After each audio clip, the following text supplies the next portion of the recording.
Hello, everyone. I'm glad you're here. Please like and subscribe so I can tell more interesting stories. Now, let's get started. You know, no one really wakes up thinking, today's the day I'm going to have a full-blown existential crisis about my colon. But, surprise, that's exactly how my Tuesday went. It started pretty normal. Coffee, emails, the usual silent dread of adulthood. But midway through my second cup, something felt off. And I don't mean the forgot the cream kind of off.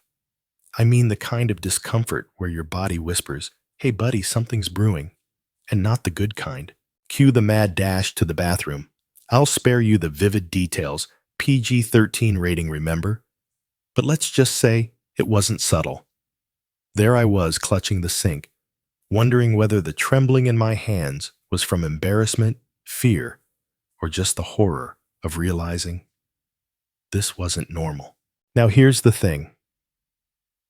I've always thought of the colon as one of those background organs. You know, the unsung hero. Quiet, loyal, minding its own business, just processing life. Literally. But in that moment, it felt like my colon was flipping the table screaming, pay attention to me for once. And this wasn't the first red flag. Looking back, there were signs. Bloating after meals. Weird cramps I blamed on pizza. Fatigue that didn't match my coffee intake. But like most people, I brushed it off.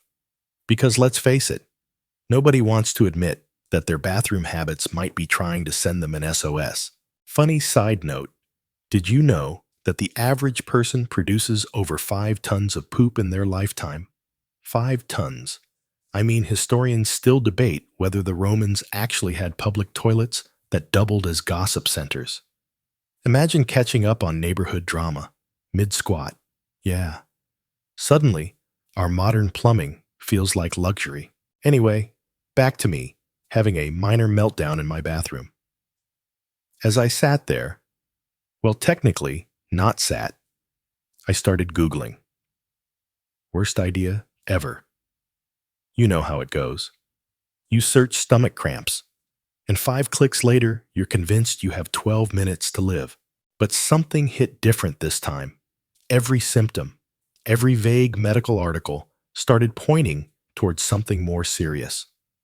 Colon polyps, inflammation, cancer, the big C. And the more I read, the more I realized how insidious this whole thing can be. See, colon cancer doesn't kick the door down. Oh no, it's polite. It knocks softly, then waits. Years. Sometimes decades. It's sneaky like that. Growing silently while you chalk everything up to bad tacos or lactose intolerance. Here's a wild fact. Colon cancer is the second leading cause of cancer-related deaths in the U.S. Second. And yet barely anyone talks about it at dinner parties, go figure. What's worse, it's one of the most preventable types of cancer, if caught early. I started thinking about how fragile this whole human body deal really is. I mean, the colon is basically a 5-foot-long muscular tube coiled up inside us, just handling waste like an unpaid intern. But when things go wrong in there, oh boy. There's this theory floating around among medical historians, still debated, of course, that the invention of the modern sit-down toilet actually worsened colon health. Apparently, squatting is way better for bowel movements. Yep, entire civilizations were healthier because they squatted. Makes you look at your porcelain throne differently, huh? As I sat there this time on the couch, post-bathroom apocalypse, something shifted. For the first time, I wasn't thinking, it'll pass. I was thinking, nope, this feels wrong. This feels dangerous. It's weird, isn't it? How we tend to treat health like it's optional maintenance. Like changing the oil in your car only when the warning light screams at you. But bodies don't come with flashing check engine lights. Just whispers, cramps, fatigue, the little stuff we ignore. Until it becomes the big stuff, we can't. That was the moment I knew I had to stop pretending everything was fine. No more ignoring it. No more awkwardly Googling symptoms at midnight. I needed answers. I needed help. Of course, easier said than done. You try calling a gastroenterologist and explaining, "Yeah, hi, my bathroom exploded and now I think I'm dying." But I was ready. Terrified, yes. Grossed out, absolutely. But ready, or so I thought. It's kind of wild how little we think about the colon until it starts throwing tantrums. I mean, it's not like anyone wakes up going, "Ah, yes, today feels like a great day to reflect on my large intestine." Nope. The colon is the ultimate background character, reliable, quiet, underappreciated, until it's not. So, once my bathroom horror show wrapped up, I did what every responsible adult does. I went straight into a Google rabbit hole. What does the colon actually do? Can stress cause colon problems? How long can someone survive without a colon? Yeah, my search history that day was concerning. Turns out the colon is way more impressive than I ever gave it credit for. It's like the world's most efficient recycling plant. 5 feet long, working 24/7 to absorb water process waste. And here's the kicker. Keep your whole immune system in check. No joke, about 70% of your immune cells hang out in your gut, which means when your colon's unhappy, guess what? Everything's unhappy. But here's the thing. Nobody tells you this magical, hardworking organ is also one of the most ignored. We obsess over heart health, brain health, even skincare. But colon health, it's like the forgotten middle child of the body. And honestly, I was guilty of it too. Sure, I'd heard about fiber. Like vaguely. You know, the same way you hear about flossing. Something you should do. Eventually, maybe, if you remember. But fiber isn't just about staying regular. It's literally the fuel that keeps your gut bacteria thriving. And those gut bacteria, oh, they're not just freeloaders. They produce short-chain fatty acids that help prevent inflammation, boost immunity, and even support mental health. Yeah, there's actual research suggesting a direct link between gut health and mood. Ever heard the phrase gut feeling? Turns out it's not just poetic, it's biological. Historians still debate whether ancient physicians fully understood this connection. But the Greeks were onto something when they said all disease begins in the gut. Here's a weird little fact for you. Back in medieval Europe, some doctors believed that certain illnesses were caused by evil humors trapped in the bowels. Their solution? Oh, just a casual regimen of enemas, leeches, and herbal laxatives. And we complain about fiber supplements. Perspective, people. Anyway, as I sat there scrolling, the picture became clearer. My bathroom disaster wasn't just bad luck. It was the result of years of ignoring the basics: terrible diet, chronic stress, barely any exercise, and treating water like it was some exotic foreign beverage. I started thinking about how modern life basically sets us up for colon chaos. Processed foods, sitting all day, stress levels that would make a Victorian-era chimney sweep say, "Dude, you okay?" And don't even get me started on the bathroom thing. Fun fact, Western toilets actually put us in the wrong position to poop. Yup, squatting straightens the colon, making everything smoother, faster, and healthier. But here we are, perched on porcelain thrones like royalty, with digestive systems screaming, "This isn't how evolution designed us." The more I read, the more uncomfortable I got. Not just physically, but mentally. Because here's the dark reality. Colon cancer doesn't start as cancer. It starts as polyps, tiny growths in the lining of your colon.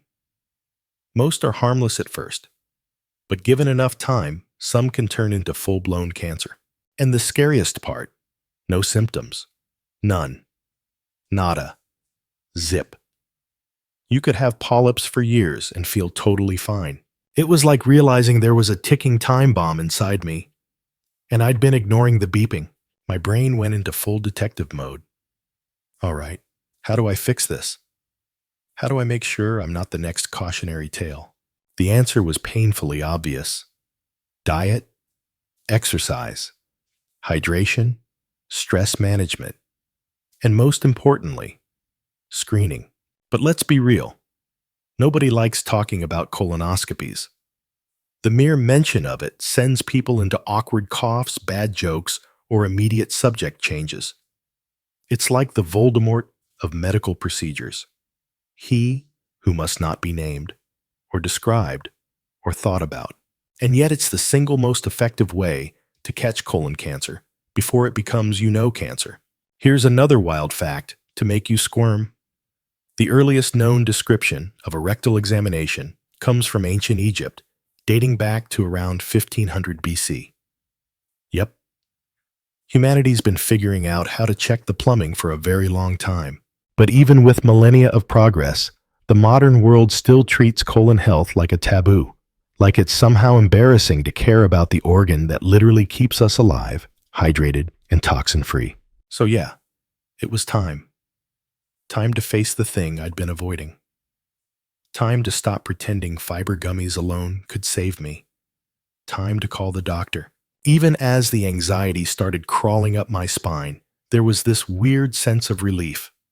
Like, okay, maybe I don't have control over everything, but this I can face. Or so I told myself. Booking the appointment was easy. Too easy, actually. Suspiciously easy. One click on the clinic's website and boom, confirmation email.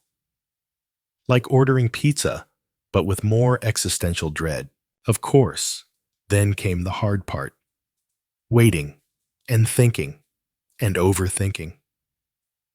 Let me tell you, there's nothing quite like spending 3 weeks hyper-aware of your own digestive system. Every gurgle, suspicious. Every cramp, clearly a red flag. Every slightly delayed bathroom trip. Cue dramatic violin music. The more I read, the more terrifying and fascinating it became. See, colon cancer doesn't just pop up overnight. It starts with tiny changes in the cells lining your colon. A rogue cell here. A damaged bit of DNA there. Add in years of processed food, sedentary living, and stress, and voila, a sneaky little polyp starts growing like it owns the place. What's wild is that polyps themselves don't hurt. They don't bleed. They don't wave little flags saying, "Hey buddy, check me out before I ruin your life." Nope. They're stealthy, silent. That's the scariest part. And here's something else I learned that absolutely blew my mind. The average colon polyp takes about 10 to 15 years to turn cancerous. Yep, 15 years. That's high school, plus college, plus a gap year. Which means, in theory, if you get screened early enough, you can catch the bad guys before they ever become bad. Historians still debate whether early physicians fully grasped the long development of diseases like this. But ancient Greek doctors did have a word for it, onkos, which literally means mass or burden. Kind of poetic, right? A burden growing quietly inside. But let's talk about the elephant in the room, or rather the snake. Yeah, the colonoscopy. The mere thought made my palms sweat. Because look, nobody loves the idea of a camera there. Not exactly on anyone's bucket list. I started asking around. Friends, family, co-workers. Hey, have you ever, done the thing you'd think I asked if they had robbed a bank? Eyes widened, nervous laughs. Oh man. Yeah, it's not great. Or worse. Nah, I keep putting it off. That was the most common answer. I'll do it later. Funny how later becomes a gamble with your own life. And you know what's ridiculous? The thing people fear the most about colonoscopies isn't the procedure, it's the prep. Yep, not the actual camera, not the anesthesia, but the prep. Drinking that magical potion designed to flush your insides cleaner than a whistle. Apparently, it's an experience no one forgets. And not in a fun way. Side note, did you know in 15th century France, rich people used perfumed toilet paper made from wool, lace, or even silk? Meanwhile, peasants used hay leaves or their hands. Suddenly, that gallon of laxative water didn't seem so bad. Perspective, folks. Anyway, I started mentally negotiating with myself. Maybe I don't really need this. Maybe it's all in my head. Maybe if I just eat kale for a week, the universe will forgive me. But no, deep down, I knew better. The statistics were brutal. 1 in 23 men and 1 in 25 women will develop colorectal cancer in their lifetime. And it's sneaky. People look fine, feel fine, until they don't. It hit me that I was standing at a crossroads. One path was easy. Ignore it, pretend nothing's wrong, gamble with the odds. The other path, awkward, uncomfortable, invasive, but safe, maybe even life-saving.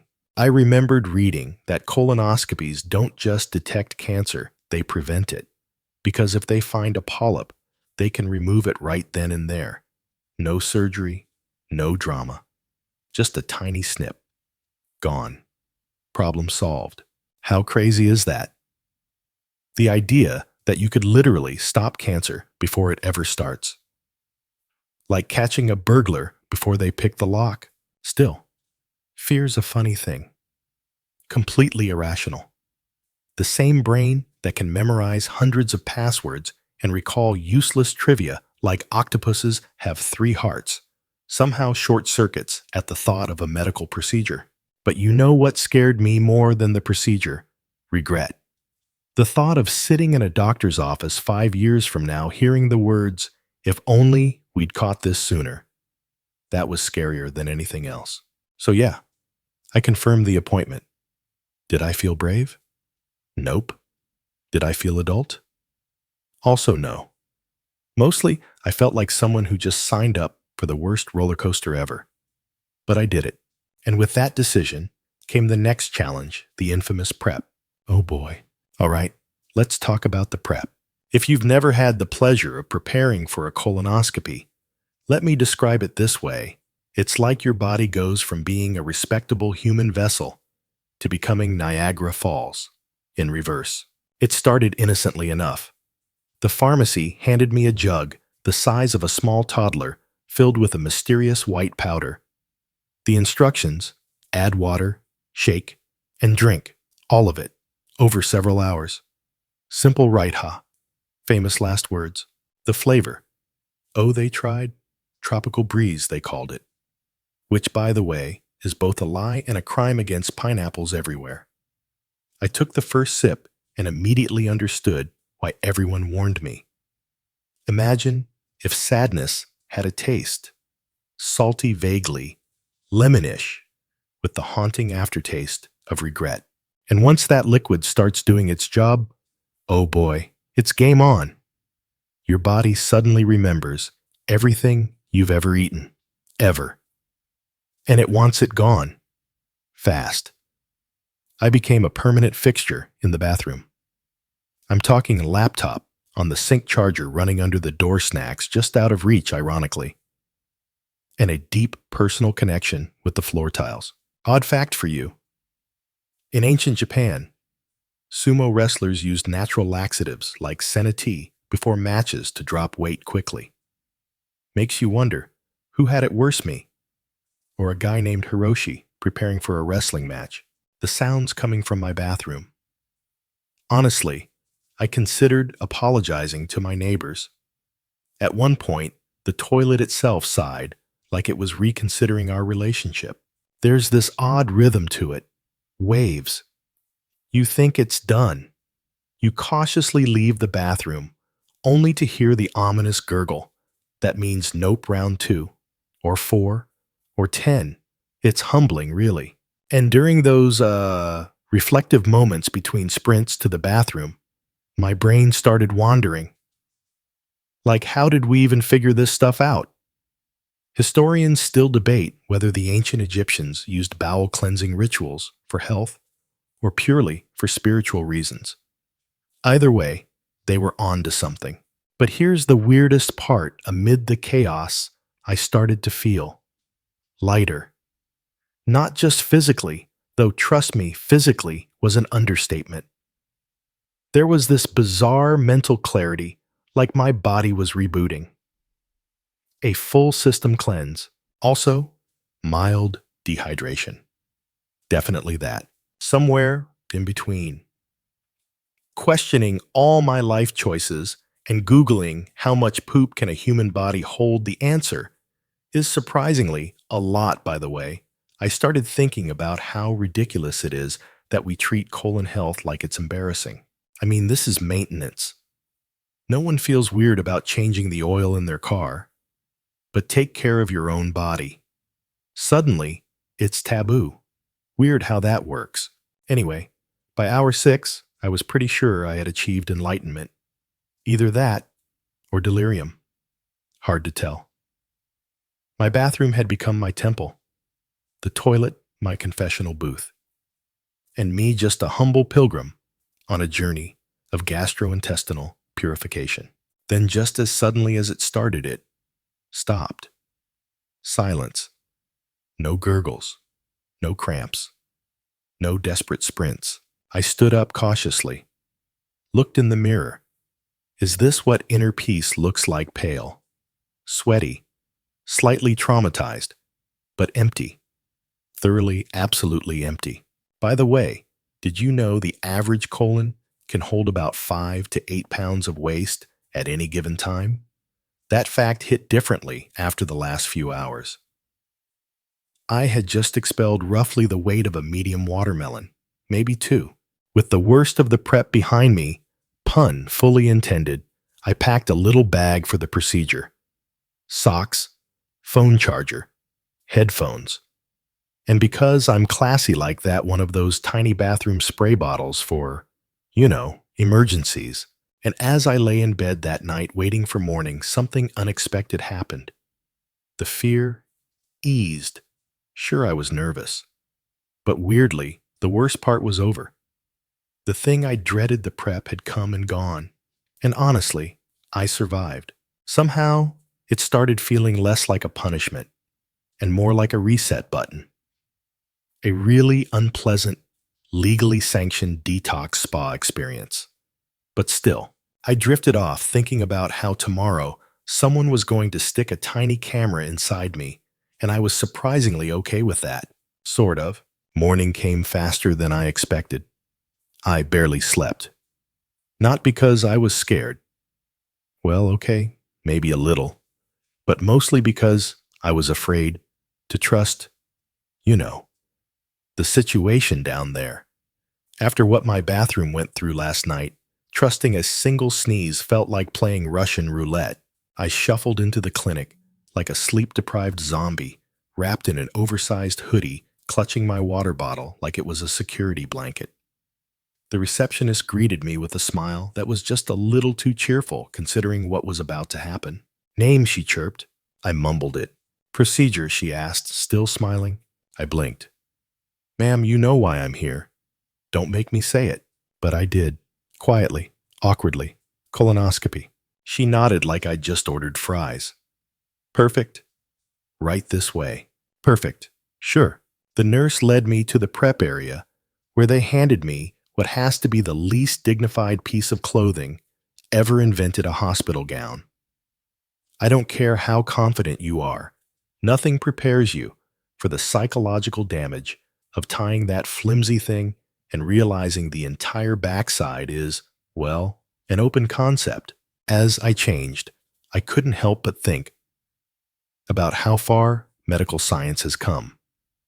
Fun fact, the first flexible fiber optic colonoscopy was developed in 1969. Before that, rigid scopes.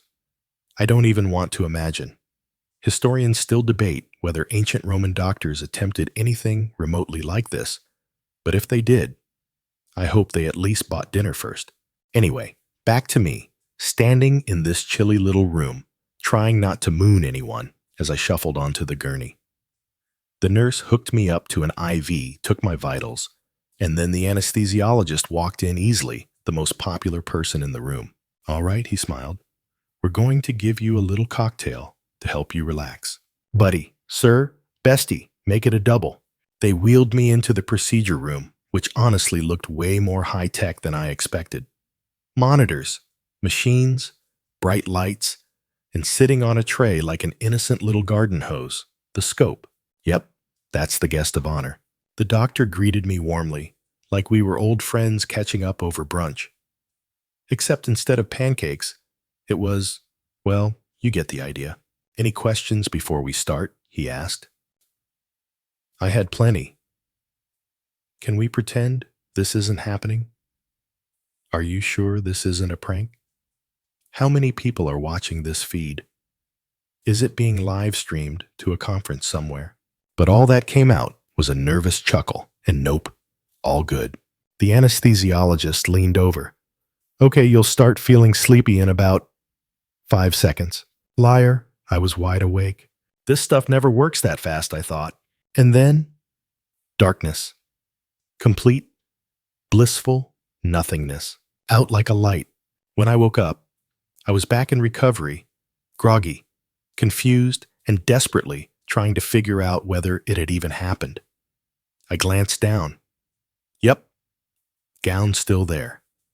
IV still in. No idea how long I'd been out. I'd know. A nurse noticed me stirring and walked over. How are you feeling? Did it happen? Oh yeah, you did great. Great. Look at me, colonoscopy champion. Also, let's address the elephant in the room, or rather, the air in the room. Because, folks, they fill your colon with air during the procedure so they can see better. Which means, yeah, the post-procedure gas is legendary. Don't worry, the nurse smiled, handing me some water. Just let it out, ma'am. I appreciate the encouragement, but there's no dignified way to rip an entire trumpet solo in a room full of strangers. Still, I did. We all did. The recovery room was a symphony of freedom, like a jazz club, but less smooth. Fun side note. In medieval times, people believed that passing gas during church was a sign that the devil was being expelled from your body. So, technically, I was just performing an exorcism. Eventually, the doctor came over holding a little folder with my name on it, possibly the most anxiety-inducing folder on planet Earth. Well, he started flipping it open. We found a couple of polyps. Pause. But we removed them. Sent them for biopsy. They looked benign, but we'll confirm. I blinked. Wait, you already took them out? Yep, right then and there. You did the hard part, you showed up. I swear, the wave of relief hit me so hard, I almost floated off the bed. They got them. Gone. No drama, no pain, no surgery. It felt surreal. This thing I'd been dreading for months was done. Just like that. The doctor went on to explain follow-up steps, when to come back, how often I'd need screenings moving forward. But honestly, I barely heard him. I was too busy marveling at the fact that this terrifying, embarrassing, awkward thing might have just saved my life. As I got dressed carefully, because dignity was in short supply, I realized something wild. I wasn't scared anymore. Walking out of that clinic felt like crossing some invisible threshold between person who ignores stuff and person who actually takes care of their body. I half expected confetti to fall from the ceiling, or maybe a medal. Congratulations, you faced your colon. But no, just me, a packet of post-procedure instructions, and a stomach full of air doing its absolute best to audition for a brass band. On the drive home, something hit me. I kept thinking, wait, that was it. That's what I was scared of. The thing that lived rent-free in my anxiety brain for weeks turned out to be boring, painless, quick, and more than anything, it was empowering. But then, the reality of the results started creeping back in. Polyps. It sounded so small, so harmless, like little freckles in the colon.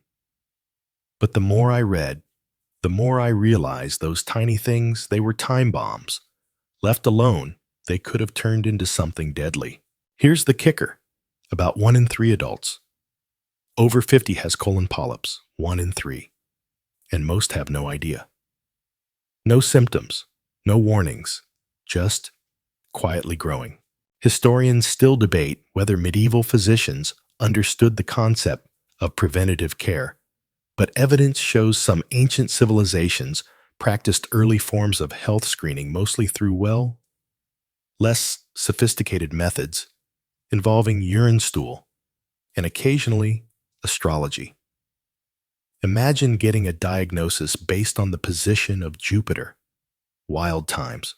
Anyway, as I sat on my couch, sipping ginger tea, because apparently post-colonoscopy farts are best paired with something soothing, I started reflecting on how bizarre our relationship with our bodies is. Like, think about it. If your phone started glitching, you'd rush to the repair shop.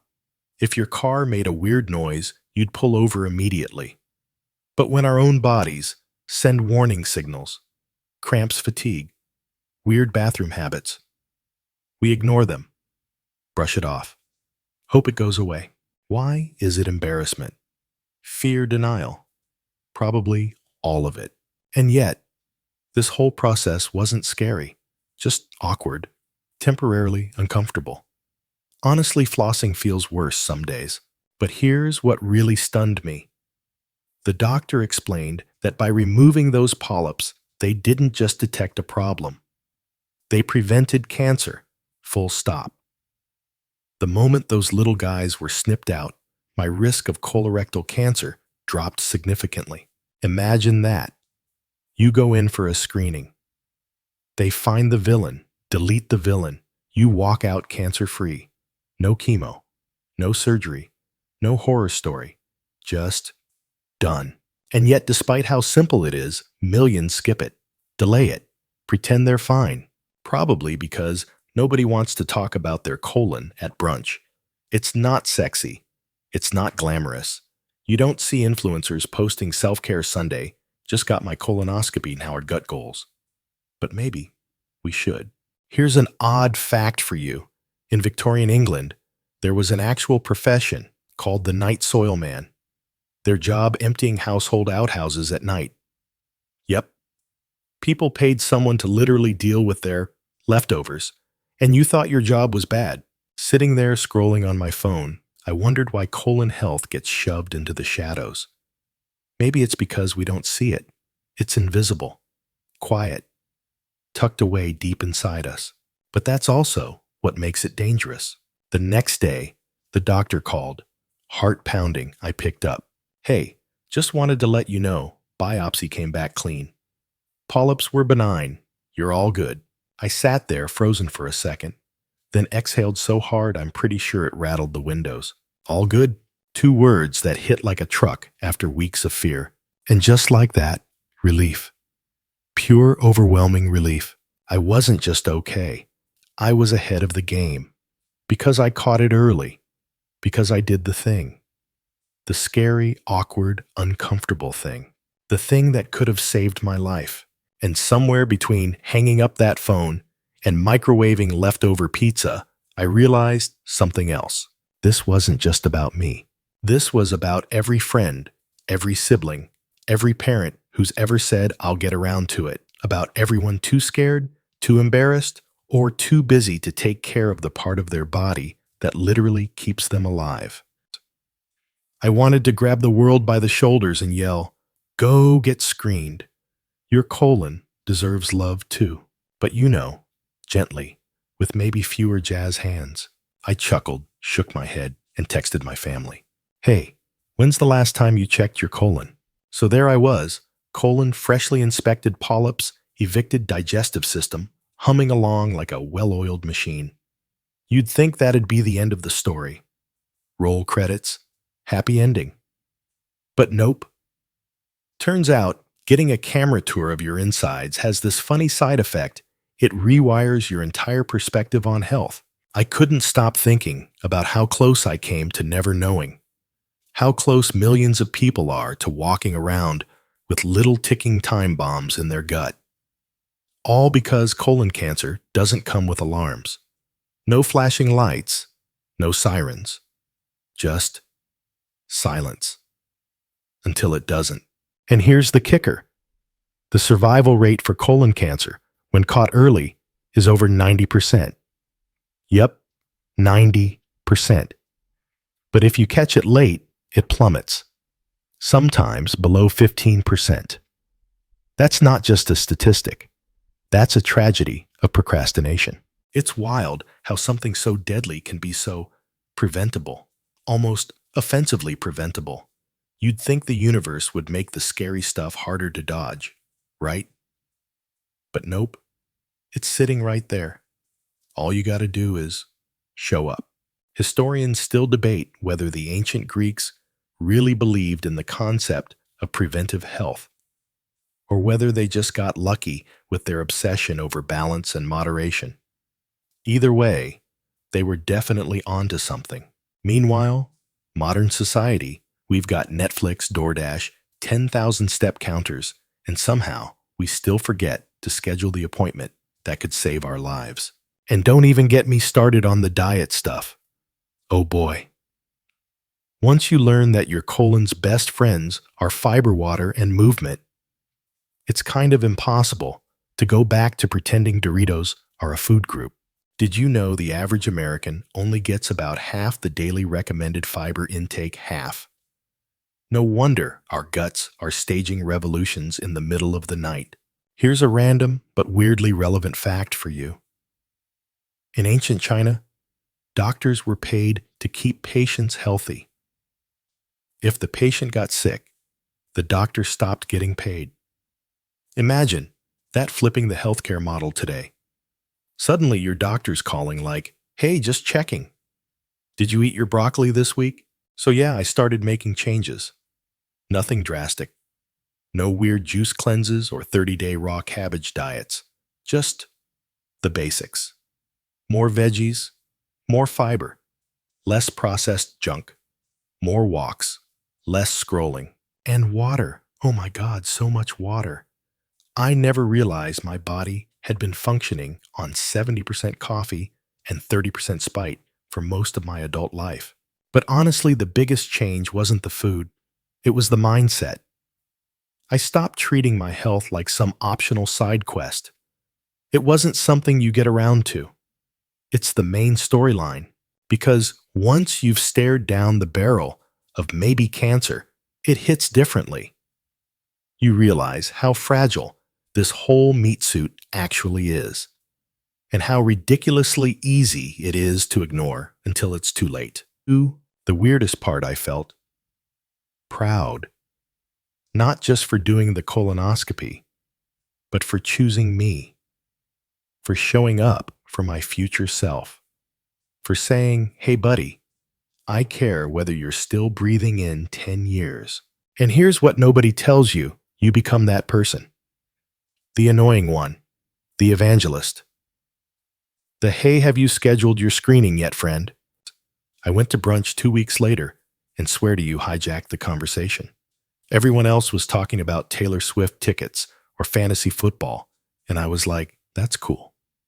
But have you guys considered how fiber affects your gut microbiome? They groaned, they rolled their eyes.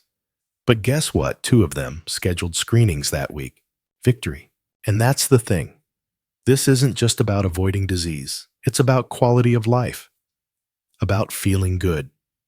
About knowing that you've done something, maybe the single most important thing for your future self. Look, I'm not here to scare anyone. Okay, maybe a little, but mostly, I'm here to say this. It's not scary. It's not painful. It's not nearly as bad as your brain makes it out to be. What is scary? Ignoring it, rolling the dice, waiting until something hurts, because by then, sometimes it's too late. And let me leave you with this one final odd fact to chew on. The longest human poop ever recorded was 26 feet long. Documented, verified, wrapped carefully on the floor of a bowling alley in Michigan. I swear, I'm not making this up. Humanity is wild. So yeah, colon health. It's weird, it's awkward, it's messy, but it's also life-saving. And honestly, I've never been prouder of my guts. All right, before we wrap this up, let's slow it down a bit. Take a deep breath.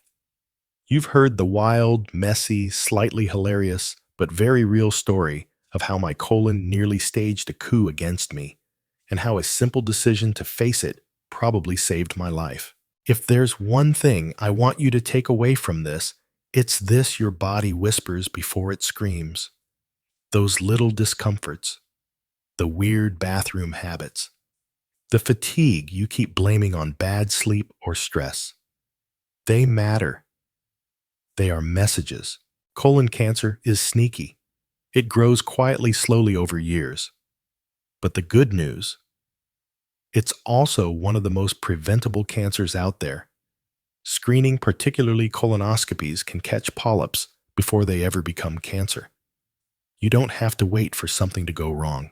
I get it. It's awkward. It's not exactly dinner conversation. But you know what's worse? Regret. Sitting in a doctor's office hearing the words, "If only we had caught this earlier." Don't let fear, embarrassment, or procrastination decide your future. Show up for yourself. Make the appointment. Drink the nasty prep juice. Spend the day getting to know your bathroom better than ever. Laugh about it. Fart proudly in that recovery room jazz ensemble.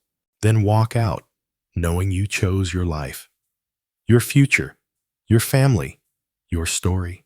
And maybe, just maybe, text someone you love and ask them, "Hey, when's the last time you checked your colon?" Thank you for being here, for listening, for caring about something most people never talk about. Wherever you are right now, take care of yourself. Take care of your gut. You've only got one.